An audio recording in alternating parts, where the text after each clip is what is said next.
So, we've done as best we can identifying our critical suppliers to however far back we want to go. So how do we then ensure there is resiliency in them, therefore it equates to us? Because as we know, if a supplier's resiliency is here and ours is here, we come down to the lowest common denominator. So Charlie, start with you. What are the kind of things we can do? Well, I think we can check on their exercises. I think we can check on their plans. So I think we can do that. But I think you have to have a sort of realistic conversation with them and say, actually, what is your capabilities? And I think in the end, it's around about that. What is that capabilities? What can they do? Do you link to scenarios? I think you do need to a little bit link to scenarios, especially if you like manufacturing, where they only produce it in one factory. I did meet a manufacturer who had an entire, it was kitchen cabinets, and they had an entire factory mothballed, ready to go, that cost several £1 million to do kitchen furniture. But be interesting to know if they ever invoke that and actually. No, I don't think they've invoked that yet. But I think it's about that capability and them being honest with you in terms of there may be circumstances. Say, if our factory burns down, it's tough because we don't have a spare factory. It's very specialist what we do, and you know, it's just a risk you need to understand. So do you think we get that honesty from suppliers? Because I have a big thing about if you trust your suppliers, that's half the battle. But how do you get to establish trust with a supplier? So I think it's twofold, really. I think, we need to be aware when we're engaging with suppliers for the first time, resilience is one of a plethora of other things that are wanted, have demands and want time with the supplier. And I think actually treating the supplier, understanding that, they're not just a supplier, but they are actually somebody you want to partner with, I think is really key. I think as well, actually engaging in conversations, as Charlie said with that supplier. But also if you have got things like, we mentioned the right to audit in a contract, actually showing you're serious and following through on those, and it not just being something that's just there for the words, but actually to be there to actually have, like I say, that conversation. I think it's also really important, when you have disruptions like COVID, understanding your suppliers are also impacted and not, making demands of them, but saying, how can we better work together to make sure that you're giving me what I want, but also I'm supporting you and paying you and doing what you need from me as a client. I think it's that conversational piece that's really important too. Do you think we monitor our suppliers well enough for their resilience as well as their quality, quantity, right place, right time? Honestly, no. I think that a lot of organisations assume because they've outsourced it that the risk sits with the supplier and doesn't kind of sit with them. And I think actually taking ownership and accountability for that risk, because they've also ultimately they've made the decision to outsource.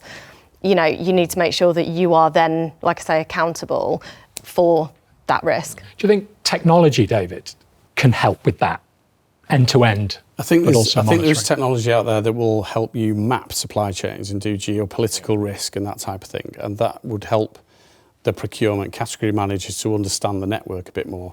But the question for me really is, when do you understand it? Yeah. So I want to understand it before I get into contract. And then what we would call the supplier relationship management part afterwards. People tend to do that sometimes with self-assessment questionnaires. Then they're pretty much going to just tell you everything's in the garden's rosy. Yeah. And they told you everything was great at the pre-qualification. And the danger is that everybody's ticking boxes and then sleeping well at night because they think they've dealt with it. But you're dealing with reality, aren't you? But anything that changes after the contract is a variation to contract. So as soon as you find a problem or a vulnerability post-award, and you go back to them and say, I need you to bolster this, then the money goes up again. But is due diligence, inspections, supplier scrutiny a job that procurement is currently trained to do? Are they trained to do it? They because, are. If you were an investigator, you would do that. Yeah. You're looking for hard evidence to support the fact that the suppliers are in a position. Do they go to that extent? They do. We did. But to the point you made before, they're trained to go and do due diligence, but it's exactly what you said before. Right time, right place, right quality. That's what they're looking for. Value for money propositions, that's what they tend to do. but they don't know much about business continuity, if I'm frank. And that's for big organisations as well. You know, SME, majority of businesses in the UK and around the world, you know, that's it. But I was just going to ask you a question in return for... we had a supplier to a banks, and they said they wanted 22301 because they wanted to stop the bank annoying them, sending them questionnaires upon questionnaires upon questionnaires, and they said every single time they go to questionnaires, we're going to send them our certificate and say we're 22301 qualified or certified, and you don't actually have it. So, you know, what do you think about standards for supply chain? Is that, can you just send them your certificate and say, there we are, 22301? Of course you can't, because as you know, I mean, I'm a lead auditor for 22301, and when auditors go into companies, they're given direction about what they would like to be audited against. And what you've got to be very careful of, and I advise clients, is when you engage with a supplier, if they are going to wave the standard flag of whatever standard it is, you've got to make sure that they have been audited against your business continuity requirements. Yeah. So, for example, you might get, I'm a telephony firm and all I've done is 22301 against my call centre or against 4G. Yes. Whereas that's not what you actually supply to me.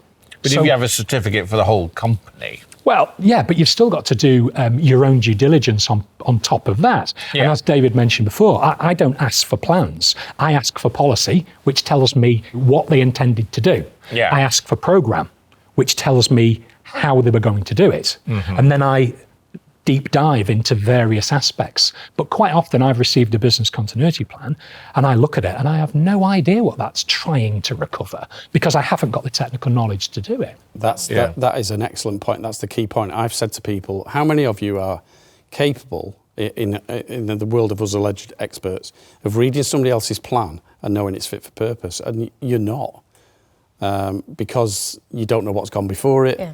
And there will be people asked like me, where they will ask me to try and write a plan to convince somebody that they've done business continuity before.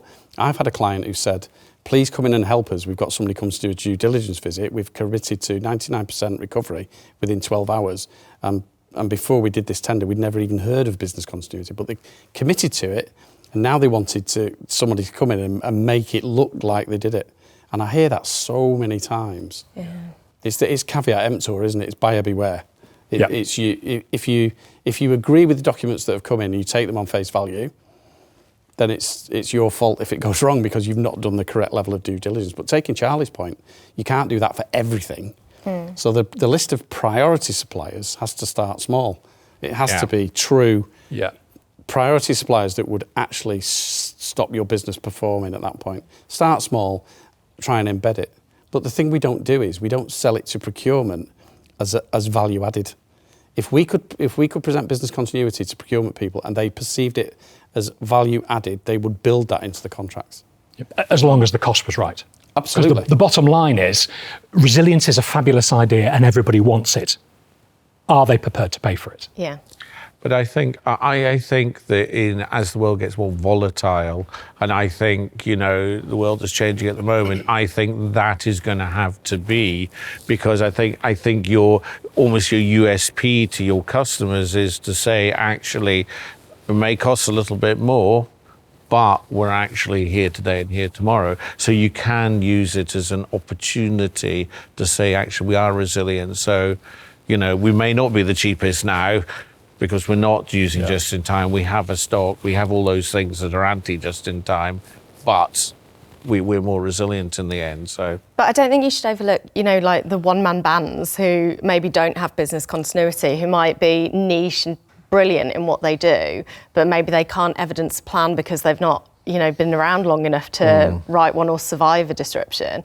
And actually, I think that there's an element of, you know, we were talking about trust earlier, working with those suppliers to say, okay, here's best practice. I'll check in with you in 6 months' time and see how you've got on with actually developing that. And, you know, you can write it into your contract to say, if I don't deem that satisfactory, then, I'm going to put in a termination clause there. That really is a great point. I've taken suppliers on that have had no business continuity, and we've said, okay, you've been honest with us, we've accepted it, we're going to help you. We're actually going to engage with you, and we're going to help you because you've never heard of it before, but you are so vital to us. We're going to help you. And as you say, we're going to monitor it over a 3-6 month period. Yeah. Don't struggle. Your win is our win. And we've actually done that. And it's, you're investing the time in it then. But the trouble is procurement people are incentivised wrong. Procurement people are incentivised on what they call value for money and total cost of ownership.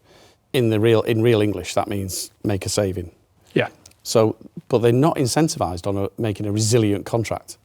So if you said to them, it's okay you coming to me with a really good value for money contract, but it needs to include resilience because that contract has to be seen. As soon as that contract fails, your savings basket's depleted completely. It's what we used to call wooden dollars. It's not real. So they need to be incentivised differently. And they need to come on more BCI courses, frankly. Of course they do.